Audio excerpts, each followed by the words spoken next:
Very good, Eric.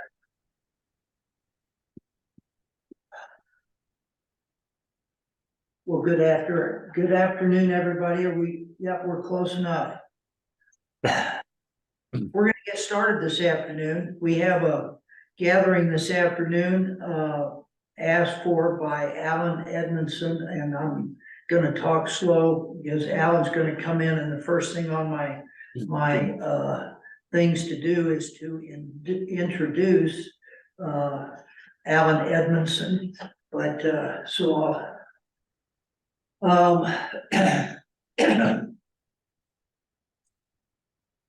as you know, or I'm Phelps Anderson. I am chairman of the nominating committee and the newest regent at New Mexico Military Institute. I'm not an alumni, but I grew up in the shadow of this school down there on the corner of 7th and Kentucky. Over my lifetime, I've known so many alumni, it's always been an assumption that I am one. And I've spent much of my life saying, no, I didn't go there. I just knew a lot of the wonderful, really men, younger, more recently women and men, but certainly grew up with the opportunity to know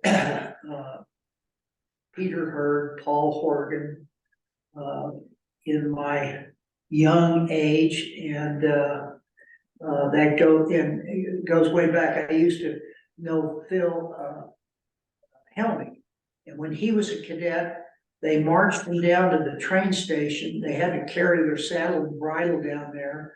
They had the horses get off the train, the remounts, and each cadet had to pick out his horse and ride it back to the institute. Maybe it was Peter Hurd told me that.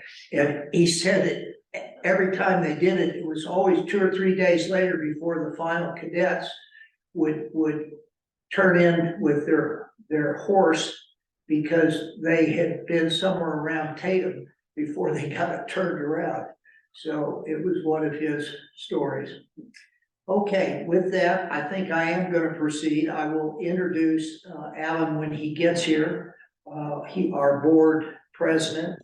And to this afternoon, my intention is to try to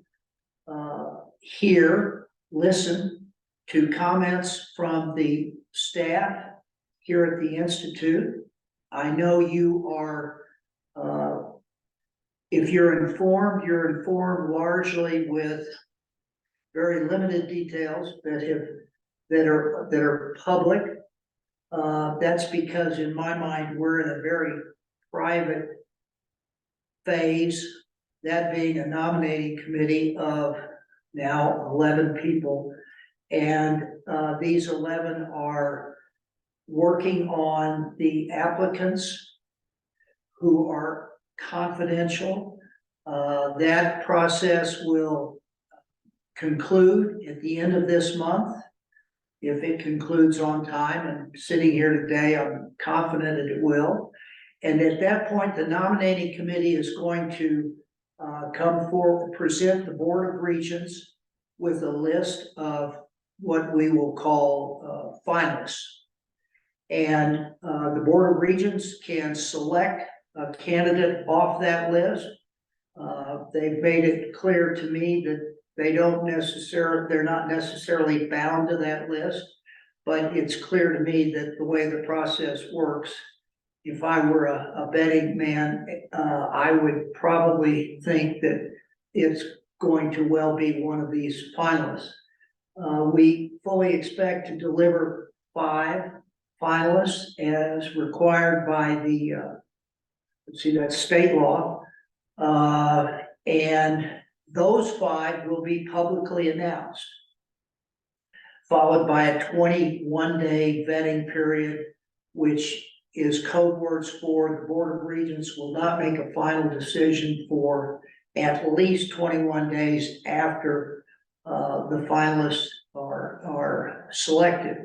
When the Board of Regents have that list and the announcement is made, There will be a campus visit. This is one regent speaking. So just remember, but the fact is it's my opinion that there is clearly a unanimous consensus that, yep, we got to do that. Recognition that that'll be, we'll call it the month of April, which will be a very busy month here.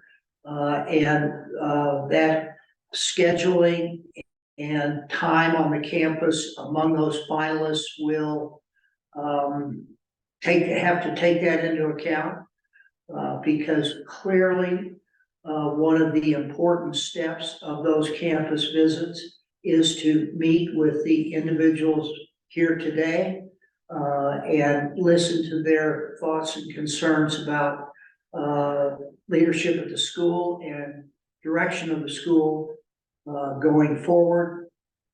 I think that then that means a final announcement, I'm going to say in late May. And this is going to be, I believe, in a press release that the Board of Regents will be putting out. Press release is going to basically say what I've told you today. One, we have a new member of our nominating committee, a new co-chairman. I call him co-chairman because misery loves company. And I say that jokingly. This is a great honor to have. I tell my fellow regents, this is the single most important thing we have to do as a region, is select the next superintendent if we're called upon to do that. So we are working on that as we speak, and helping us every step of the way is a headhunter agency. And Eric, you're going to have to correct correct me, because he knows I call his services headhunter when in fact they have quite a different professional name, but I never seem to have that stick very long. So with that, if I could, I'm going to introduce the lead man in this effort, Eric Reffett of Reffett and Associates, and let him visit with you about his role and where we're at. Eric. Certainly. Thanks, sir. Appreciate that, Reed Anderson.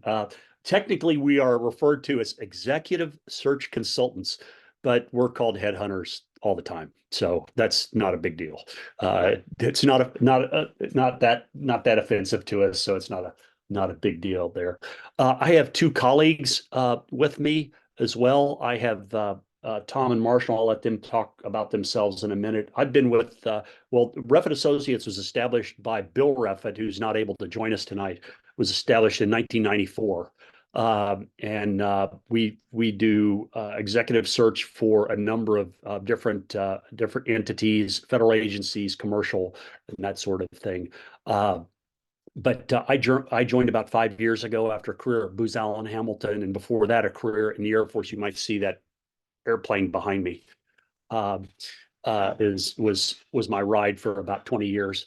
So I joined about 5 years ago. Actually, I'm the newest member of the team, and I'm really proud that we have the opportunity to help with NMMI and the superintendent search. We've done a number of other high profile and very senior searches in academia and in the for the military. I'll say military academia as well, and I can go into those if folks would like me to. So with that, I'll let Marshall. Why don't you introduce yourself, and then Tom, why don't you hop in here? Absolutely, thank you. Yes, my name is Marshall. I've been with the firm about almost 15 years now. Previously, I worked on Capitol Hill for a member of the Ways and Means Committee. So got to learn quite a bit about tax, trade, and healthcare. So yeah, it's been good. Glad to be here and appreciate the opportunity. Tom? So thank you. Tom Young, I'm here in our Seattle office. I have been with the firm for about 7 years. I have 13 years of government service, most of that time also with a member of Congress. When I worked with him, I actually ran his military academy nomination process. We were extremely successful. We placed young men and women in all of the academies, and I've helped with all of our military academic recruitments to date, and excited to be here. Thank you. And Bill, like I said, Bill is the head of the company. He is, like I said, not able to be with us today. He's had an Army career as well, and then a career with of search with Korn Ferry and a number of other search firms. So again, we're really pleased to be helping. Our goal here is to fit into your process, and that's what we've done. Every client has a different search process.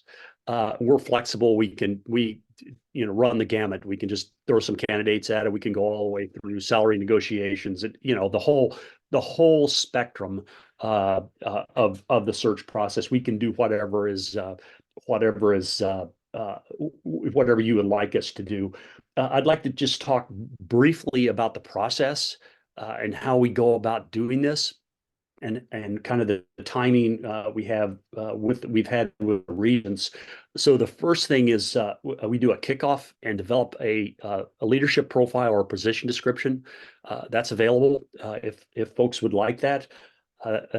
We develop that. That's the basis for a lot of our recruiting and reaching out to candidates. Candidates wanting it includes things like what is in MMI, the Roswell area, and most importantly, the position itself. What's required of the position itself, and then how to get in contact with us. From there, we start doing outreach. We advertise. We've advertised in a number of journals. We've advertised on LinkedIn, Chronicle Higher Education. We put it on our website and some other places as well. I know it's been put on the NMMI website as well. That advertising is fine, but really where the action is where we reach out to our networks. Over the last 10 years, we've developed a whole series of contacts and networks to help us. If you remember the old Kevin Bacon movie, 6 Degrees, and sometimes it's person to person to person to person. We'll get 3 or 4 hops before we find a candidate. We reach out to the people that we've worked with in the past and see if give them the PD, have them look at it, and see if they have recommendations as well. That's our network. We also we encourage to reach out to your network and reach out to the people that you know as well, because you know this space and this environment even better than we do. So it's kind of it's a team sport, as you will. We develop those candidates and we put them together. We do have a very strong list of candidates now, and as Regent Anderson said, we're pressing on with a selection process. It's a very talented group of candidates. We have quite a few former flag officers, senior flag officers. We have some NMMI alumni as well. We also have academics, folks that are more academics. What we like to do is provide our clients with a spectrum and choices on the type of candidate they would like to fill the role. And that's, I think, what we've done with this series. And then we work with the selection committee, the nomination committee, to winnow that down and then present those to the Board of Regents for final selection, and work with them for the interviews and the selection negotiation. However, Regent Anderson and Regent Edmondson would like us to assist you. So that's kind of the 50,000-foot view of the process and where we are. We have a series of candidates now, but we're continuing to look.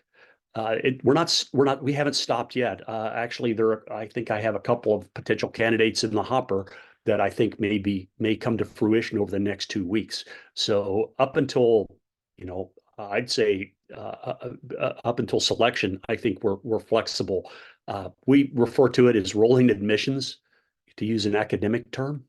We're able to bring people in, and because we don't want to forestall the best candidate just because it's after the 1st of April. We don't want to say, nope, no more. You can't, you're too late, too bad. We don't want to say that because we may get the perfect, an even more perfect candidate. I think we have some very, very strong candidates now that will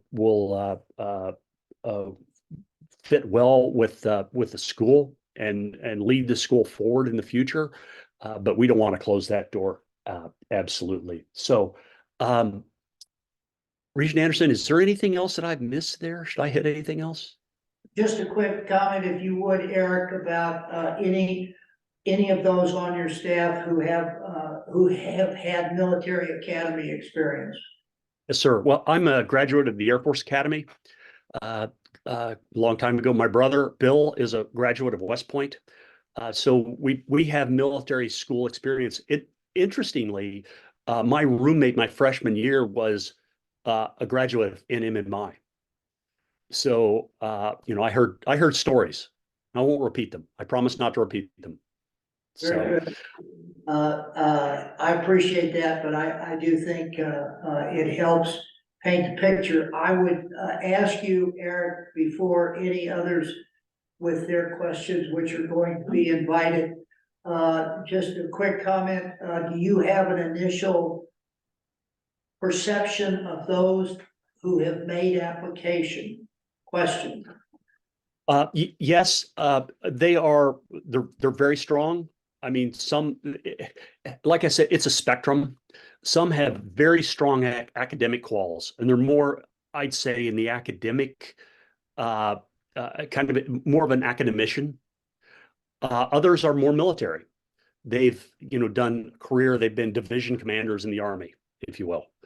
So they're very senior. They've been to military schools in the Army as well. So there's a whole gamut of skills and skill sets.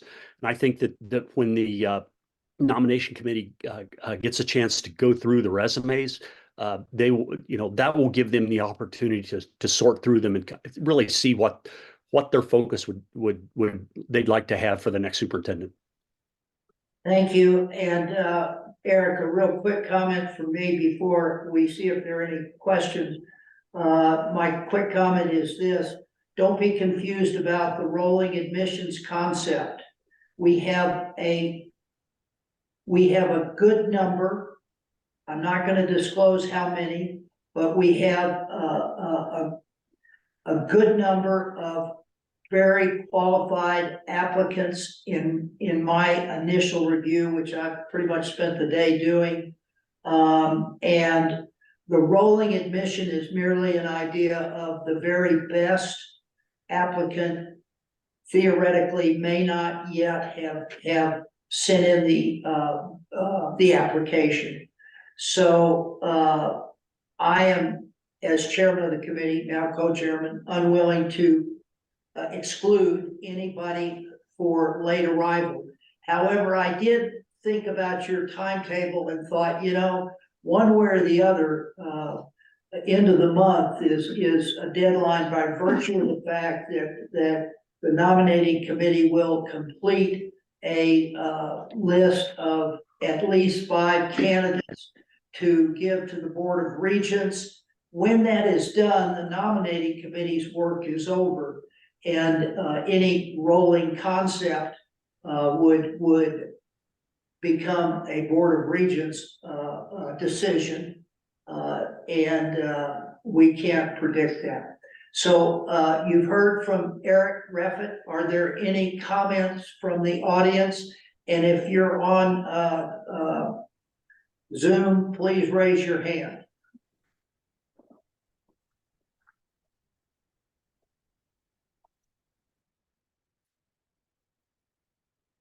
Okay, well, it's not your last chance, because Eric is going to stay with us until this meeting concludes. For those who are in the room, I welcome you all, and I hope that Alan will find a way to get to us. But nonetheless, this meeting is recorded. on Zoom. So tomorrow, when we find somebody who says, oops, I had a problem and I couldn't make it, the answer is you can watch this on Zoom for a period of time. That's not going to be to the end of time, but you'll be able to do that. Now let's see, I think I've pretty well covered the introduction that I wanted to make this afternoon. And now I'm most interested in hearing from anybody who would like to make a comment, discussion, criticism, constructive criticism preferred, about the process. And I will do my best to give you all the information I can and respect the fact that we're in a confidential period of looking at amazing careers of men and women who have applied to be the next best superintendent of New Mexico Military Institute. Who would like to lead off?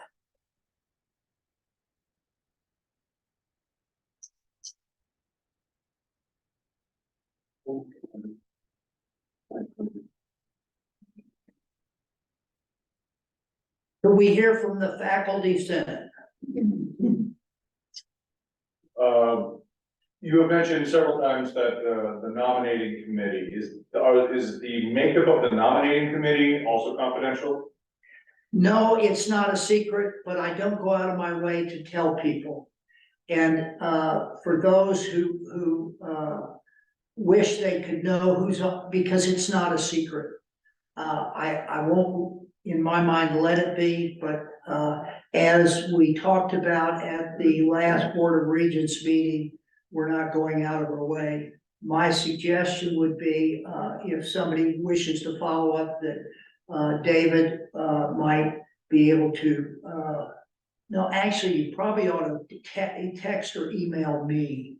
Sure. There's a reason for that. And I would say you can do that at my email address, which is my name, phelpsanderson@dfn.com. And if you're confused about that or it doesn't seem to work, David can make sure you got it right. But in general, I would say there are 11 of us. They represent a cross-section of academic, military, I'd like to say athletics, but in the sense of someone who's spent 20 years as the director of athletics at a Division I school, they're not there. But we've tried to, in alumni, we have tried to cover the waterfront with our members, and we'll soon, very soon, be reviewing our applicants, and I am confident that the month of March will produce the short list or finalists, I'll call it. Good question, another one. You're carrying the ball. Yes. I'm gonna put you in a position of speaking for the entire nominating committee, but are there specific goals the board or the nominating committee is thinking about for the institute in the selection of the nominees or the ultimate superintendent? So what goals are you really thinking about? My answer to that is yes and no. No, in the sense that each member has their own idea about the next superintendent. No one, in my opinion, already has a pick. No one already has made up their mind. I see a committee committed to looking at the whole field and proceeding with reducing it to a group of finalists. Yes. Yes side is leadership, demonstrated experience, leadership. Preferences, yes. But I don't think I could characterize the entire nominating committee on preferences. Some have a preference to alumni, some have a preference to leadership. I might say everybody would agree on that, demonstrated leadership in their career. Eric, you're gonna think of a couple, because I know you've already thought of them. What would you add, please, having talked to the whole committee? So the initial cut at candidates, and I'll say winnowing down, will be done using the position description or the leadership profile. That's the kind of the entering argument to the discussion. They need to be able to successfully demonstrate that they meet those and go beyond them. That's the kind of I'll say the base. That's the floor. It's interesting in the makeup of the nominating committee. They, from my perspective, I don't know them all that personally that well, but I've met and we've talked a number of times. Is that they all have different perspectives. So there are 11 different people coming at 11 different angles on this. So the person is going to have to be well-rounded to be able to make it out of the nominating committee, which is good, which really is a very positive thing for NMMI. Good. I think on nominating committee, one last comment. I've said many times to people who've asked me the question, I've said, I'm chairman of the nominating committee and as responsible as anybody is to the makeup of that committee. And there are people on there I don't know. And I'm really happy because of that, because I think that you would be foolish to think that I believe I have all the contacts to know how we're going to make the best selection. In reality, it is a larger group of diverse individuals from throughout the United States, but all having reasons for being on the nominating committee. So it's just a way of saying it's not me and all my friends by any stretch of the imagination. I go through that list and think, there are a lot more people on there I either didn't know when I started or I knew as an acquaintance only. So, last comment. Do you think a sufficient? Yeah, Oh, a leadership profile. I don't think, Eric, where would we gain the leadership profile if somebody wanted to do that? Colonel West has a copy of it, or you can send a note to me at we set up a mailbox. It's NMMI search at refitassociates.com. That's 2 F's and 2 T's. Either of us can send it to you. I don't want to put everything on Colonel West. He does plenty. He's a workhorse. But Eric and Phelps, that HR posted that externally as well. Okay. So it's been advertised, but we can get it. Well, it was mentioned, and it's certainly the guideline upon which applicants are starting the process. And if you haven't seen it, I want to make sure you have access to that. And who I didn't introduce is on the nominating committee, we have a support staff of 1. And that is Colonel West, who is serving, and that is, if it's been a secret, it's not a secret anymore that the chairman of the nominating committee wouldn't take the job unless Colonel West was willing to support the committee. Non-voting member. Oh, yes, non-voting member. Thank you. That's especially important yet, but anyway, it will be.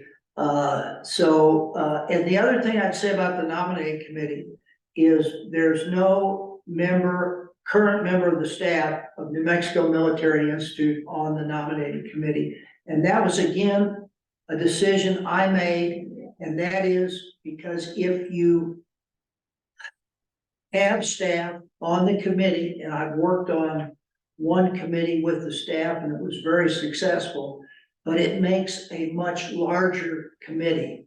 In other words, if we're going to have our good commandant, we're going to have our good dean, and we're going to have key five, and then we're going to be talking about other. So I think that, right or wrong, that was my decision. Question, Dean. Yeah, this is probably more for Eric, but how can you ensure that the selected candidates align with our mission, vision, and values of NMMI? That's a great question. They have been provided the position description, and when I talk to them, or Marshall or Tom talks to them, we ask them specifically as they go through and update their resumes to address the requirements that are in the position description. And part of that position description describes the mission, the values, and the vision of NMMI. So they are required to do that. It's I'm confident that all of our potential candidates are aligned with the vision. They are great Americans, and they are all very mission and I'll say mission focused for whatever they've done in their previous jobs. And I'm sure that they would be very focused on NMMI's mission and vision as well. They're some very strong people. Did that get to your question? Yes, it did. He said yes. Eric, if I could, I'd like to add a comment, and that is the answer to that comment to me comes out in the campus visit, in the personal interactions between the Board of Regents and the individuals who were interested in this selection. And they're going to have a chance to do that in what I call a busy April, but that is going to be a next month event. And that question and several others more or less related, I think. So that means when the regents start, it is my belief that there will not be any pre-selection and I think that will be, given my view of this whole process between now and the end, that will be a very critical time for each. Okay. Next question. We need a Zoom question because we think you're not listening.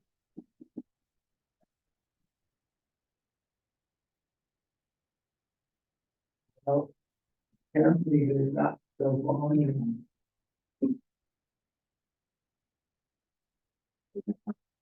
Any other questions? Because we're running short of program, but if we don't have questions, seeing none, I'm going to close by saying, I think for those in the NMMI family, this is a nervous time. Nervous because no one knows, and that's because it's supposed to be that way. And secondly, we don't have far to go before we enter the next phase. So Winston Churchill, I believe, is the one I attribute the quote, stay calm and carry on. Because I think in this process for the next 3 weeks, that's what we must all do. And stay tuned, because I think an exciting announcement is coming, and that will be the finalists to come forward and visit the campus and interview with the Board of Regents and others. And when that happens, that's a 21-day window minimum. And I suspect the Board of Regents will take full advantage of those 21 days. And that's also a time when Refit and Associates really hones in on those finalists with I'll say a deeper dive in their applications, and which has got to be part of the process. We can't afford to make a bad pick. And at the end of the day, that's a 5-member vote at a board meeting in the future. And it's clear to me that although there's not always do the Board of Regents go forward with the exact same opinion, but nonetheless, on this, I believe we're going to go forward with agreement on the next best superintendent for the school. So are there any final questions? Because we're getting ready to sign off. If you're on Zoom and you want to ask a question, you need to raise your hand. Dean, yes. Sorry, it's more of a timeline question. Yes. I know we're gonna get 5, and it's 21 days, is that 5 gonna be, pared down to 2 people? Typically have 2 finalists, or you're gonna have all 5 people meet everybody in the community here, kind of thing? And the answer to that is minimum of 5. Secondly, that's a Board of Regents decision, and so that's a next month decision. Okay. Any other questions? Okay, well, thank you all for attending. Encourage those who were unable to be here to tune in for an evening of entertainment, and thank you all for being here. I'll see you.